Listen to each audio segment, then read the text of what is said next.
There was a 911 call about a dead kid in the construction area. Me and my partner took the job. That's where we found him. He was dead when you got here? I reached in and felt for a pulse. Thanks, Stevens. Son of a bitch. Kids 7 or 8. Neatly dressed. So somebody pulled his pants down. Yeah, well, I'll check for signs of sexual abuse. Maybe all this creep needed was a little peek. All right, let's pull him out. My guess is the perp nailed him out here and then hit his body in the pipe. Looks like blood on his scalp. There's something in his mouth. Let me take a look. It's a AAA battery. Crazy son of a bitch. You understand, you can get a lawyer if you want. I don't think we need a lawyer. Now, yesterday morning, Jenny, you went out to play with your friend Tara? First, Tara came over and we watched some cartoons. Then Mom said we can go to the playground. You were supposed to be with Gabby. You know a boy named Jake Hansen? Yeah, Did you go to his apartment? I went with Tara. Just wanted to see if he can come play with us. You told me you were going straight to the playground. No, I didn't. This isn't fair. Why is everyone asking me questions? This Jake Hansen, he lives in the same building as the boy that was murdered? That's right. You know something? My husband had a lawyer. Maybe I should talk to him. He had a lawyer? Vince is in jail. For what? Stealing cars. I want to make a phone call.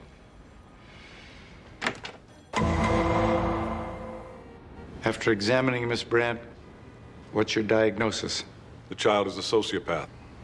In layman's terms, Enormous anger, which she directs at other children. She's desensitized to violence, lacks empathy with her victims. Basically, she exists in an emotional vacuum. is this condition likely to change? Sure, it'll get worse. She's already demonstrated a pattern of escalating violent behavior. There's no reason to think it'll end. In your opinion, did Jenny comprehend that she was killing this boy? She's had fantasies about it for at least a year, and she was perfectly clear to me about killing her neighbor's cat. I don't see why it would be any mystery to her.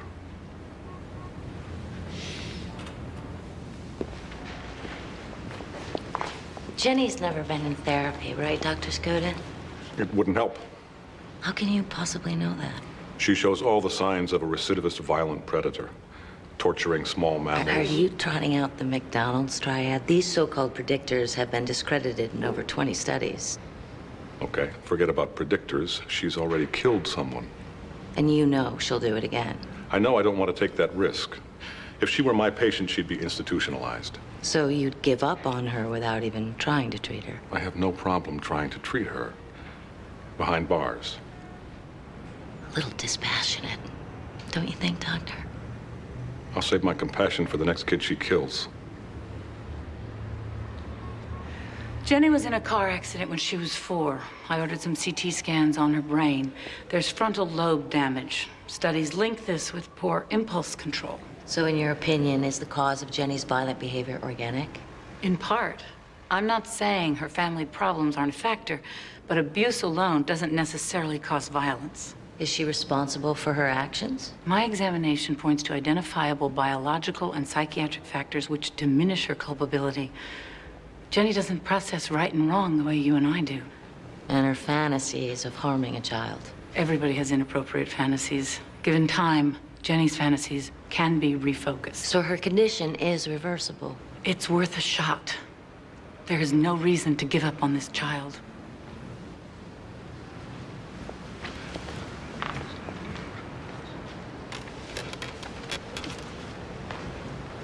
Dr. Olivet, is there any medication for the kind of frontal lobe damage you described?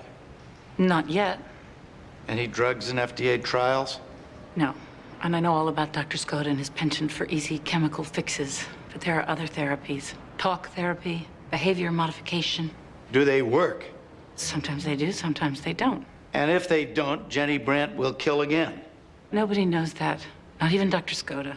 But there are no guarantees, are there? I'll give you one guarantee, Mr. McCoy. You lock this child away in an asylum for the criminally insane, and you're wasting whatever chance you have of fixing her. My client is 10 years old. She has teddy bears on her bedspread and a Big Bird piggy bank filled with pennies. And she killed a child. It's so incongruous, it's almost inconceivable. Dr. Olivet has testified that because of her age and because of the way her brain works, she simply couldn't appreciate that as she struck Aaron Polanski with a rock, she was killing him. Jenny thought she could revive him with a 1.5-volt battery. It speaks for itself. Mr. McCoy's position is to ignore the question of responsibility and brand Jenny Brandt a killer. She'll never change. We have to put her away. People change.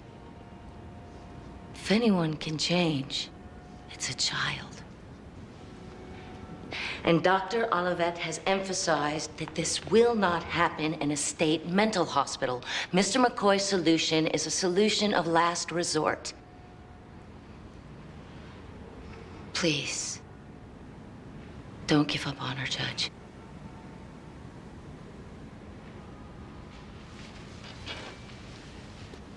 Jenny got dealt a lousy hand. I look at her with pity and regret. But Jenny Brandt is trouble. She battered Aaron Polanski's head and stuffed him in a pipe. Miss Sharkey wants us to believe that she didn't appreciate what she did. I don't agree. Jenny daydreams about killing small boys. She even had a trial run with a cat.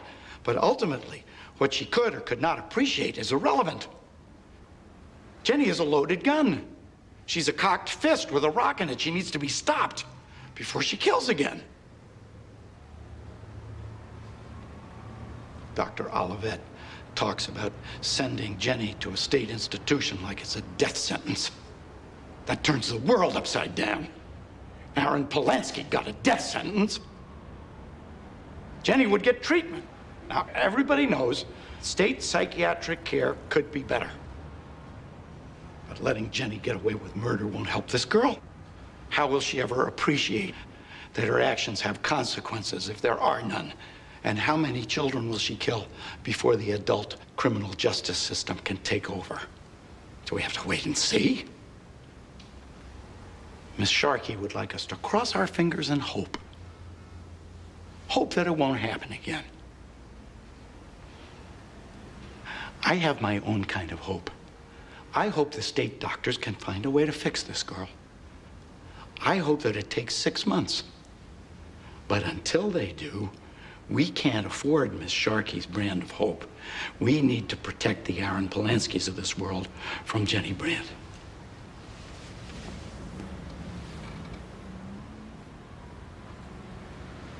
Thank you both. What we have before us is an angry little girl who killed because of some deep turmoil no one can adequately explain to me. But I'm convinced, based on her age and psychiatric makeup, that Jenny did not understand the consequences of her actions. And if I believe she's not responsible for what she's done, I can't deny her the chance to evolve into a healthy young woman.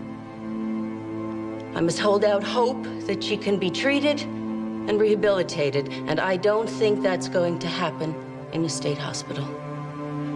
Mr. McCoy's fears about Jenny's future are well-founded, but I won't lock a child away because of a fear or a prediction of future behavior. I'm quashing your commitment papers, Mr. McCoy, and releasing Jenny to the custody of her mother. Mrs. Brandt, get help for your daughter. You and I are going to have a standing monthly appointment. I want to know what's happening with this child. We're adjourned.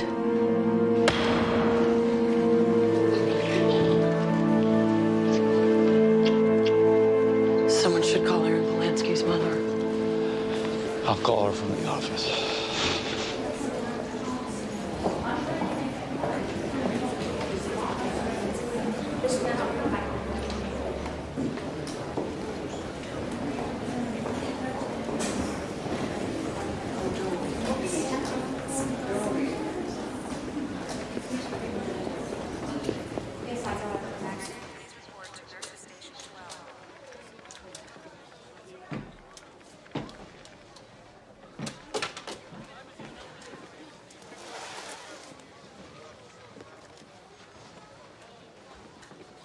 Wanda!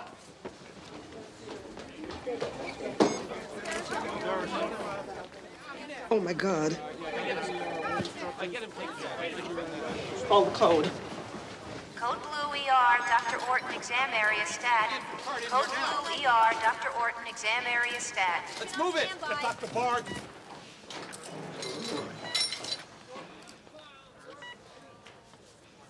This baby's stone cold.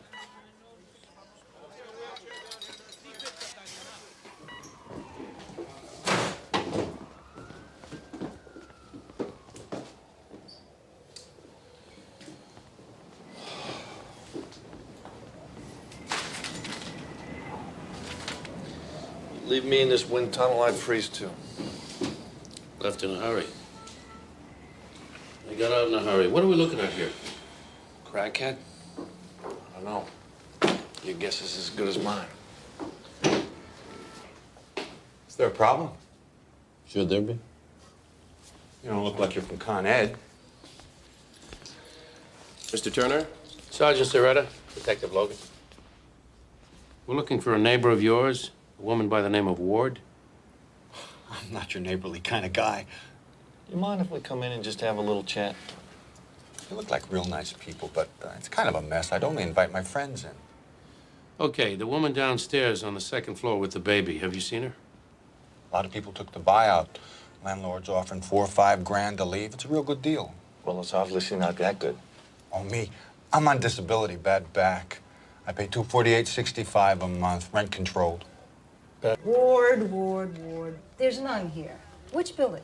736 East 3rd Street, apartment 2B. Oh, that building. I was offering buyouts. I figured I'd renovate and get those hip Upper West Siders who want to live downtown, but the way the economy is, you know. You're looking for tenants with style? That, a lot of cash. Adele Loftus, 2B. This lease goes back to the 50s. We're looking for a young woman named Ward. What can I tell you? What can you tell me? Loftus has a bargain, $230 a month. Yeah, that building. Bargain. Thanks for your time, Miss Corman. Does she look like she'd let her own son die? She left him alone in that apartment. I didn't.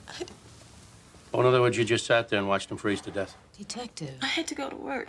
Mrs. Hilliard in the village. I was serving at one of her parties, and Serena Price, the neighbor girl, she comes right after school. Henry's never alone for long. Long enough to freeze to death. Where's the father? Truck driver, killed in an accident. I thought Serena would be there. I get home, I don't know, around midnight, and the apartment is dark, freezing cold. And Henry, he wasn't moving. I took him right to the hospital. And you left him there. I was out of my head, okay? I didn't mean to leave him there. He was so cold. I kept hoping, you know. I didn't know what to do.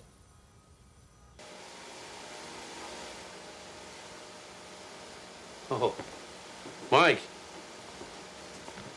Look at this. He bought out the whole hardware store. Pretty cold, huh? Hace frío? No heat. Since when? The morning. I fish it tonight. Yeah. 6 space heaters and the furnace just went out this morning. Maybe it goes out a lot. If Jackie's telling the truth, it was off 2 days ago. First time we were here, was the heat on? It felt like that, but the old lady on the 3rd floor had her hat and her coat on inside the apartment. The building's half empty. The place is a wreck. The landlord wants to renovate. You get a message from that? The message I get is that the landlord would be thrilled if her tenants left. And maybe the heat was off accidentally on purpose. Iris Corman, what a gem. We got a whole desk devoted to complaints on her. Anthony, cops are asking about Iris Corman. Sweet Iris, scum landlord of the year, 3 years running. Lock her up and throw away the key. Better yet, lock her in one of her own buildings. No water, broken windows, floods. Textbook on how to empty a place. Is she trying to empty the place on East 3rd Street? Look, I'm a city employee. For me to accuse her, why don't you take the records, make your own conclusions? I had as much as I could take, you know? I mean, the lock on my door was broken. I told the super, Tirado. He pretended he didn't understand. He's got trouble with English. The trouble is he's alive. I put a chair against the door, middle of the night, boom, the door's down, and that creep Turner, he's in my living room. Now, is he angry with the whole world, or is it just you? Come on, that guy is a tenant like I'm the Queen of England. I never saw him at night. What, like he's sleeping somewhere else? The heat goes off, I try to get it back on, I gotta get past Turner. He's a thug, pure and simple. Jose Tirado, step outside, please. You're under arrest for the murder of Henry Ward. Turn around, please. Put your hands behind your back. Come on, pal. I know you've done this before. Where's Turner? Turner no home. Stop! Stop! Stop! The lock is broke. It has to be replaced. You're not the super. You're not replacing it. You got a Turner. Just give me an excuse. No way.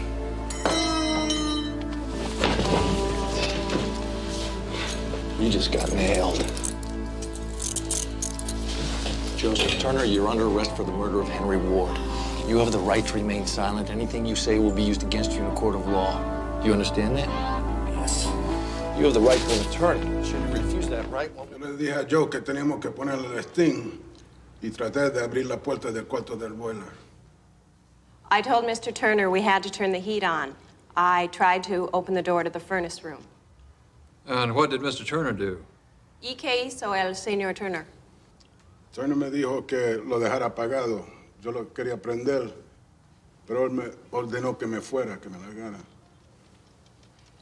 Turner said to leave the furnace off. I was going to turn it on, but he pulled me away. Mr. Tirado, in the past, did you help Mr. Turner at all? Harass other tenants? ¿Tú ayudaste al señor Turner a hacerle daño a los inquilinos? Sí, ayudé. Yes, I did. Whatever Turner and Corman are paying Mark Miniker, he's earning every dime. What's that? A juror, number 7. He's white, but he speaks fluent Spanish. There's some question about Tirado's testimony, a mistranslation. I don't know how serious it is. Miniker probably called every juror. Desperate but clever. Asking for a mistrial. I talked to Judge Barry's clerk. He'll probably get it. Son of a bitch. Turner said leave the furnace off. I was going to turn it on, but he pulled me away. That's not an accurate translation. Well, how far off is it? What would be accurate? I misheard. I got the verb wrong. It shouldn't have been pulled away. He said ordered away. It's the heart of the patent crime issue, Judge. I mean, in previous cases, Mr. Turner was violent, but not this time. If a juror translated it for them, we will never know what they thought. At the worst, it's a minor linguistic difference. Maybe. Mr. Norman, you discussed this with the other jurors? I told him what I heard. He said ordered, not pulled. Mr. Norman, do you know why we sequestered juries? Before the trial began, I said the jury mustn't consider evidence not heard in the courtroom. Now, you told the jurors something only you heard. But I only told them what he really said. That's true, you did. No blame here. It's a mess, gentlemen. It's a mistrial. And the people will have to retry Mr. Turner. Tell your mother I'll see her next week. I'll see you tonight, Tommy.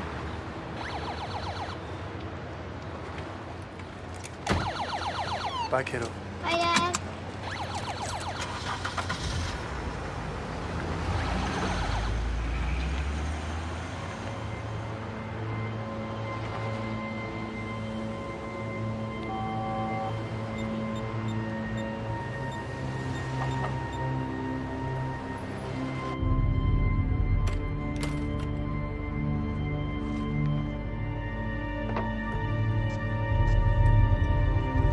We got pulmonary edema, Injection site on his left arm. Gonna go with an IV drug overdose.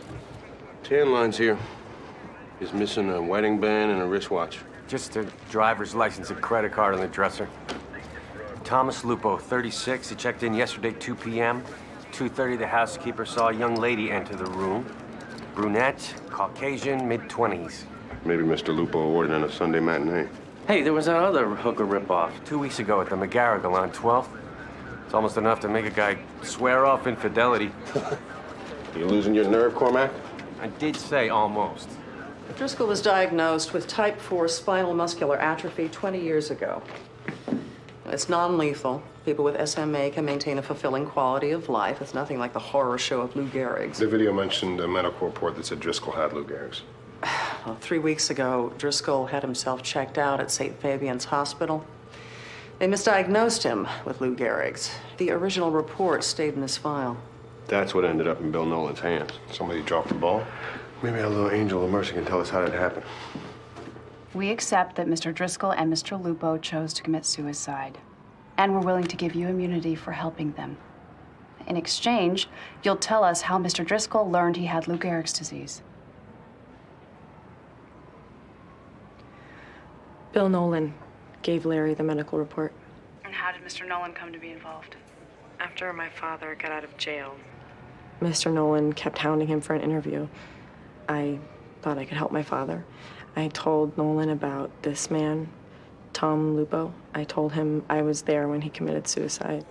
He got very excited. He wanted to witness a suicide. He said it would help My father's cause. I introduced him to Larry. Larry was thinking of suicide. He thought he was a lot sicker than what the doctors were telling him, but he couldn't make up his mind. And what did he do? Did he ask Mr. Nolan for help? Nolan just kept talking about a deadline. So he used a source at the hospital to get Larry's report. When the report said Larry had Lou Gehrig's, Larry made up his mind. Mila, the report was wrong. Larry didn't have Lou Gehrig's. My client would like to close the book on this and move on. The damage to his reputation is incalculable. I don't think they care, Gerard. Mr. Cutter, knock it down to criminally negligent homicide, suspended sentence, community service, and a fine. Oh, you write a check and Larry Driscoll becomes what, a footnote in an ethics class at the School of Journalism? I didn't do anything wrong.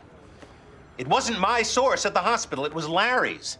He put me in touch with this person at the hospital. This source never gave me any reason to believe there was anything wrong with the report. The story wasn't even my idea. Mila Hames came to me. I stayed within the ethics of my profession every damn step of the way.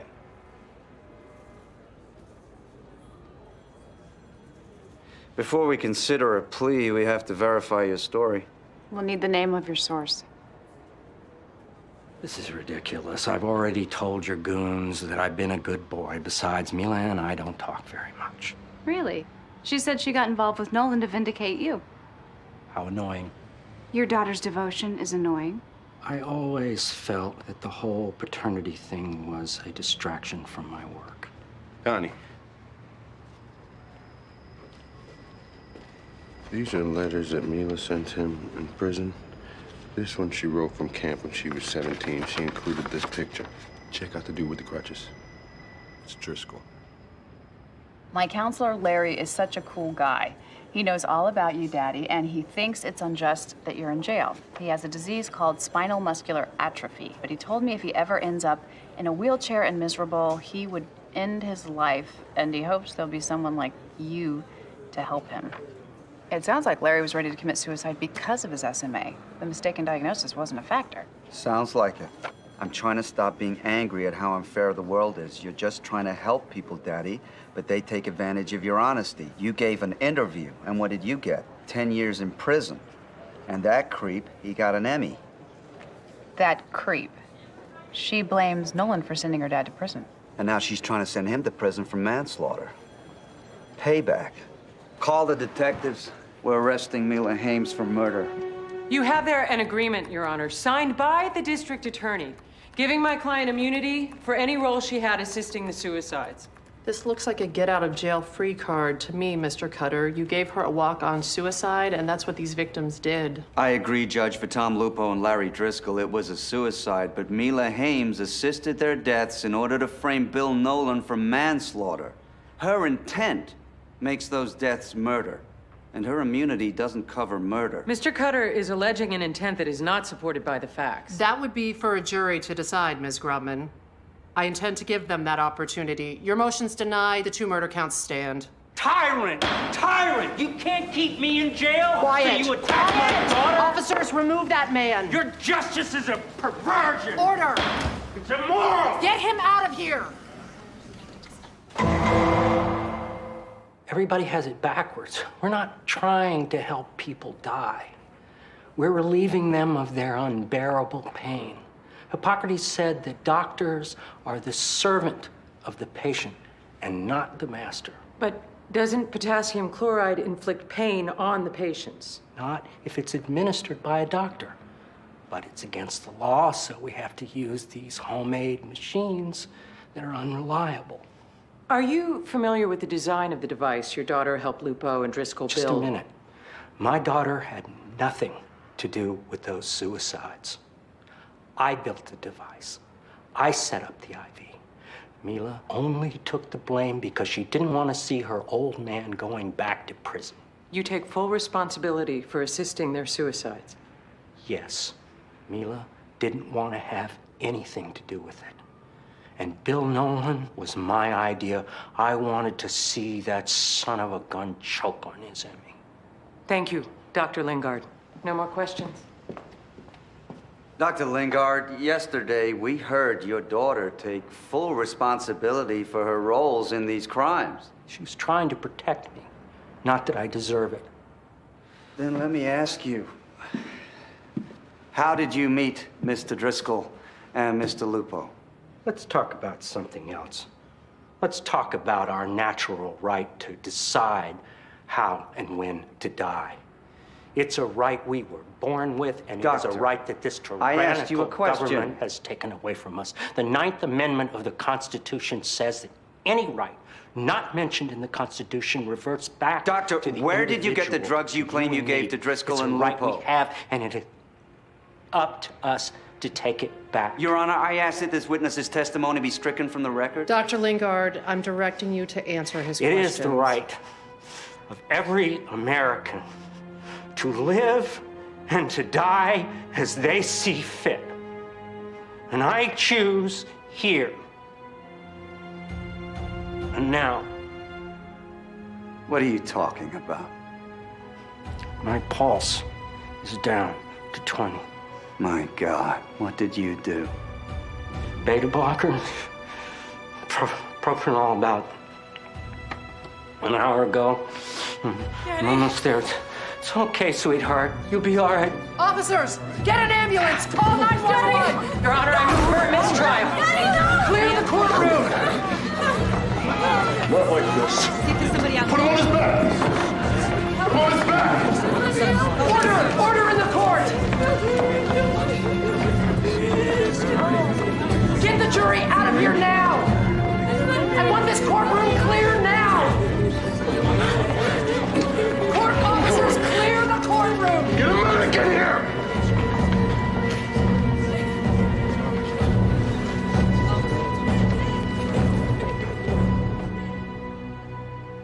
Judge declared a mistrial.